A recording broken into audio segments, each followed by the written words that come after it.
Question number 5 is Louisville really point guard you? Well, hey, Pat Kelsey has a good habit of talking to the people that aren't in front of him. Yes. That's he has a really good habit of that. That point guard, he's trying to set up where the freshman one and dones are coming next, and the 6'7" guy, Mm-hmm. Taylor Kent. Yeah, it's about him too. Yep. So they're trying to get Mikel Brown. It's about Taylor the next year, and it kind of is what it is. To have an elite ball handler is a big thing, and yeah, that has more to what to do with it. I love Louisville's going to be really good too. My God. They they are a problem. I did not realize until I got there how good of a shooter Mikel Brown is. Like he is You didn't you lights didn't you didn't out, see that? You didn't see that? lights out. Like I just never thought about it.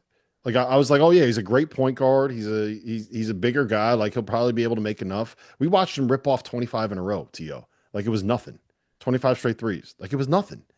And he is every bit of 6'4", Yeah, he's right? big now. Every bit of 6'4". There's one possession at the World Championships that just sticks out in my head. Like I can't remember who they were playing, but the guy goes up for a layup and Michael Brown just beats that shit off the board, gets Mhm. his own rebound, pitches it up, and then comes back and runs into a three on the right 45. And it's like, my God, like what do you do with this kid? And the He's crazy special, part man. He's is special. the crazy part is he didn't like he grew. I think he said before, like during his junior year, basically, he went from 5'10" to 6'2" and has added 2 inches since then, Yep. right? He went from being quick to having a 40+ inch vertical. And he has not, and I asked him this like directly. Do you have you figured out how to be able to play now that you are quite literally a physical freak? And he hasn't. He said he still gets into the lane and he hasn't realized when you're 6'4" with long arms with a 40+ inch vertical, you got to be driving the lane like you're ready to go dunk on someone. And he said he hasn't figured out how to be able to do that yet. Like he's still getting in the lane and jump stopping and pump faking and like he I'd doesn't. rather him do that. Unless you're going to be like, it's hard to dunk on people in the ACC, man. Like No, I know, that's but a what I'm league with saying is he fives. hasn't the larger point is he hasn't figured out how to be able to play at his size. He still plays like he's a 5'10" guy and he's That's learning how hot to be able to air. do it. That's hot air. I don't know, That's man. I hot don't air, know. dude. Dude, that's hot I air. don't You ain't got know. nothing else to talk about. That's hot air. Dude, that dude went down the middle of the lane and tried to dunk on everybody and just missed the dunk because they came over too early and had good position. He's Fair enough. trying. I I think the cool part about a guy who was born small, like he just figures a way out how to play that way. And then whenever he shoots up 6 inches, it just changes things. Hmm. Like he's the same way. Like it's unbelievable, really. Like the thing with Deontay Neal, who just committed to UNC Greensboro. Side note, the kid for CP3 Fanta that we called the Oh, game for. oh, he's Yeah, gonna. he's going to give people heartburn in the Southern Conference. But I digress. The one thing that Good you player. talk about, really good player. The one thing you talk about with some of these small guards is small guards have been small all their life. They know how to play that way. Uh, what happens when that guy all of a sudden grows 6 inches? It's like, man, this guy's no longer a small guard. He's 6'4" and he's Mhm. long and he can shoot it because he always had to, because he had to be able to pull guys out to give himself enough room. Like it's kind of the perfect mix for him. And that explosion, man, is just a little bit different. He is a little narrow across the shoulders, but like he just gets to spots. We're talking And about Brown, right? we're back to Yep. Brown now. Yeah, We're yeah, back to Brown. Sorry. yeah. But yeah, I mean, he just everything kind of came together for him perfect. Yep. Louisville might be the one team that I have them sixth right now, They could and ruin that. They could ruin somebody's birthday. That's for and damn and sure. after being around them and watching them work out, they have three different five men that all bring you a different style of play. They have four guys on the perimeter that are going to shoot better than 40% from three.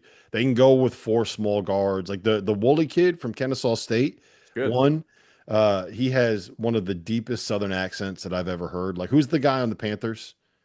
Um, the on the Carolina Xavier Leggett, Panthers. Yeah, like it's bordering on Xavier Leggett kind of an accent. Like I thought we needed a translator there for a second. Um, Tuscaloosa, man. Tuscaloosa. But he is a dog and competitive. They got some four like Javon Hadley is your perfect four man on a team like that. I think Kason Pryor understands the value that he could bring as he's coming back from injury. It seems like everybody's bought in. If they can guard, right? Like if they get enough out of Fru and out of Ali Khalifa, and out of they love the big Greek kid they got too. They get enough out of their 5-man defensively. Like that is a Yeah, team where that could be a very real problem. Louisville has never won the ACC regular season championship. So it's there for the taking this year. Mm-hmm. The question is, will Cameron Boozer and the Blue Devils be able to maintain the throne? And if you looked at the two backcourts between Duke and Louisville, that's where Louisville certainly has an edge. They've got an advantage there. You're right about the front court. But here's the thing. The point guard you comment, I mean, instantly I thought of John Wall, De'Aaron Fox, Rajon Rondo, and we know that Cal has a good deal to do with this. But Kentucky developed that reputation for quite some time. What does this all mean? It means that Louisville and Kentucky, it's always a rivalry. But the way that these two programs are cooking now, the bad blood nationally is going to be back, and it's going to be back this year. And those two coaches, they could smile and wave however they want to towards each other publicly. But I can tell you right now, they want to beat the hell out of one another, and it's good for the sport of college basketball. Louisville, Kentucky is a destination game. It may be the number one game. If you were to look at non-conference games, and maybe that you could argue that that is the number one game heading into this season. We have not said that in quite some time. I'm fired up. Me too, Fanta. I am fired up. That fired me up. That fired me up. Who is going to take it between those two teams? Who is going to take it? That's now a recruiting game. It's a money game. It's a fan game. And it's a coach game. Because those two coaches are on similar... going around, it's like going up the escalator. Who's gonna land last year? Who's gonna land the punch here? This is the first big punch between Kelsey and Pope. Mm-hmm. Are you saying that Pat Kelsey and Mark Pope are frenemies? Is that what you're telling us? Is that what I'm hearing? I'm saying that anybody who coaches at Louisville and Kentucky is a frenemy. You could be friends. You could be, but when push comes to shove, and the message boards are firing up, and there's money on the line. It's difference between, we're talking another 7 figures. In Both that of them. Tweet something about Louisville, and you'll get more hate comments from Kentucky than you will Louisville fans. Yes, that's funny. All right,